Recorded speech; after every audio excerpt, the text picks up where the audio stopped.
And we are back. Christopher, you talked about the civil war in Islam. Talk about the role of religion, as you see it, in the conflict we are now involved with.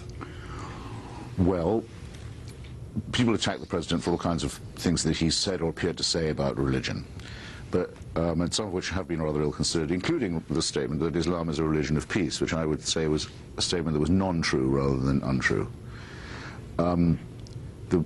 The Christian churches, almost in their entirety, I believe, were opposed to the regime change in Iraq. So was the President's own church, the United Methodist Church, for example. It was very interesting to me to find how completely useless Christianity was in a struggle of this kind. It was awful to find that Christianity was a religion of peace, or at least of pacifism and of surrender. The Church, as far as I know, has not endorsed any war as just since it supported General Franco's invasion of Spain to destroy the Spanish Republic with a Muslim mercenary army in the 30s on the side of Hitler. I think this is a wonderful occasion to discuss what the real value of religion in politics, international affairs, is. The difficulty for me is that while we are, in a sense, objectively committed to secularism for our own society and in others, if you take, say, just the case of Palestine, American support has, and Israel, American support has up till now gone to the Wahhabi royal family that pumps out anti-Semitic propaganda and anti-American propaganda, but was considered our ally in the Middle East, to Israeli settlements which were run by messianic fanatics who wouldn't be able to do this if it wasn't for American aid, and to extreme Christians, mainly in the United States, who hope that out of this conflict they can bring on Armageddon and the apocalypse. So what is otherwise a perfectly soluble problem, division of Palestine between its Arab and Jewish inhabitants, is made impossible by monotheism.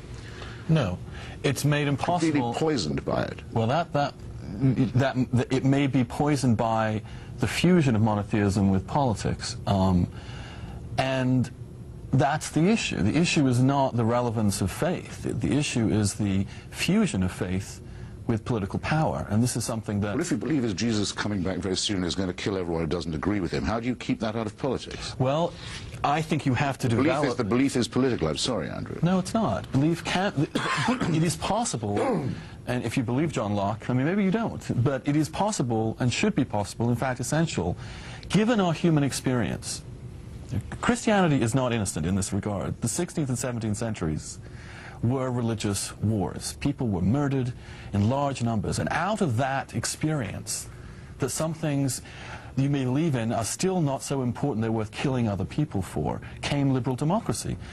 Our very system of government came out of resistance to the power of religion in politics. Absolutely. And what we're fighting for in this war, and I wrote this just at the very beginning of this war, is the possibility of religion outside of politics. And when you read the Gospels, I think that the overwhelming message is exactly that. My kingdom is not of this world, our Lord said. And there is a distinction between what Caesar is and what I am. And the idea, I mean, I think that the idea that Muslims could create a warrior theology out of Islam is much less amazing than that Christianity might do such a thing. And I also believe that that kind of fundamentalism and zeal, in which you think your truth is so important, you should kill another person to save his soul, is as dangerous in this country as it is anywhere else. It's not gotten to the same lengths, but I see the same glint in the eye of someone like Jimmy Swaggart or Pat Robertson and some of the forces that this president is riding to victory on. And I worry. I do not want this to become a war between fundamentalist Christianity and fundamentalist Islam. It is a war between fundamentalist religion and liberal democracy. And I say that as a believing Catholic. Well, it's a civil war also within the other monotheisms, and after all, more than half of American Jews and more than half of Israeli Jews have always favored a two-state solution that grants self-determination to the Palestinians. They just can't get their way because of this nutcase zealot minority. We within the religious faiths so also have to fight. There has to be a civil war within Judaism, if you like, and there is one going on in Islam very clearly, and they're trying to... The fascist side wants to... They want to export that war to where we live to try and win it, so they've really involved us in their war, and... it's not my province, Andrew, but the Christian churches can't seem to make up their mind whether we are fighting for our civilization or not, or whether we should feel guilty about existing. Hierarchies. To be continued. Yes. Which will be another hour. Andrew Sullivan, Christopher Hitchens, come on back.